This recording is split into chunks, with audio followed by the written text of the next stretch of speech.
Women are more agreeable, because that's one of the traits, agreeableness, and it's the compassion, politeness dimension, and they're more prone to negative emotion, anxiety and emotional pain.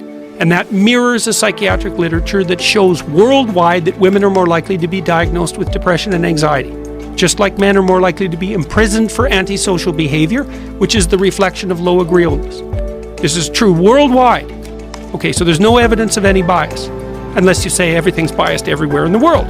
Fine, could be, but we've also controlled for that. So now, there are personality differences between men and women. Now, the first thing we might point out is they're not that big. So if you draw a random woman and a random man out of the population, and you had to bet on who was most aggressive, least agreeable, and you bet on the woman, you'd be right 40% of the time, which is actually quite a lot. You'd be right quite a lot. But if you take the 1 in 100 person who's most aggressive, least agreeable, there's an overwhelming probability that they'll be male, because the differences get more extreme at the ends of the distribution. People don't understand the statistics. You can have two populations that are quite similar and still have radically dissimilar outcomes if only the extremes matter. A world of equality of outcome could not be achieved, and that's the desirable world, if there are actually differences between people, actual differences, like that aren't just socio-culturally constructed, right, so that you can gerrymander. There's also something as well. If you're really power mad, you want to believe that human beings are infinitely malleable, because then you can mold them in whatever image you want. And if you say, no, they actually have a character, right, there's something built in, then that interferes with the totalitarian regime. But here's what's happened, is like, look, we've got a good personality model. We've had it for about 40 years, something like that, the Big Five model. 5 dimensions of personality. And they were established statistically, theoretically, by left-leaning psychologists. Okay, and I'm not saying that they're ideologically contaminated. But what I am saying is there's no evidence whatsoever that right-wing leaning psychologists produced the Big Five, because there are no right-leaning psychologists. So enough of that. That isn't why the Big Five came up. Okay, so once you have a good personality model, you can say, okay, well, do men and women differ? And the answer is, yeah. Who are the most powerful physical fighters in the world? Men. All of them.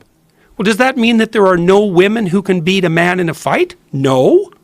It also doesn't mean that there's plenty of women who are more aggressive than men. But if you take the most aggressive, physically powerful people, they're all men, all of them. Because they're like 1 in 1,000 people, or 1 in 10,000 people. So you can have walloping differences at the extremes despite most similarity at the middle. People don't understand that. But then the next thing is, okay, well, there are differences between men and women, personality-wise, apart from the biological ones. Are those caused by cultural differences? Hey, turns out we can answer that. How? Rank order countries by how egalitarian their social policies are. Does everyone agree? Yeah, the Scandinavians are at the top. Everyone agrees. Left, right, doesn't matter. Everyone agrees. It's like, okay, so you stack up the cultures by how egalitarian their social policies are. And then you look to see how big the differences are between men and women up that hierarchy of egalitarianism. If as the societies become more egalitarian, the differences between men and women disappear, then it's sociocultural. That isn't what happened. What happened is that as the societies got more egalitarian, the differences between men and women got bigger, not smaller. It means the sociocultural construct people, and I'm talking to you sociocultural construct people, you're wrong. You're wrong. You make the societies more egalitarian, men and women get more different. Who makes the argument in opposition to this? All the social constructionists, all the radical left-wingers. And what do they use as fact? They don't have facts, but then they criticize the whole idea of facts. Then they go after the whole idea of science as a Western patriarchal construct. What's their motivation? The motivation is that if people are different, then equality of outcome isn't neither desirable nor achievable. When I see people talk about the way you discuss women, they misrepresent what you're saying and paint you in what I think willfully paint you. They do it on purpose. They paint you as a misogynist. I don't understand why. I don't understand if it is because they disagree with you on things, so this is a convenient way to demonize your position by demonizing you as a human being.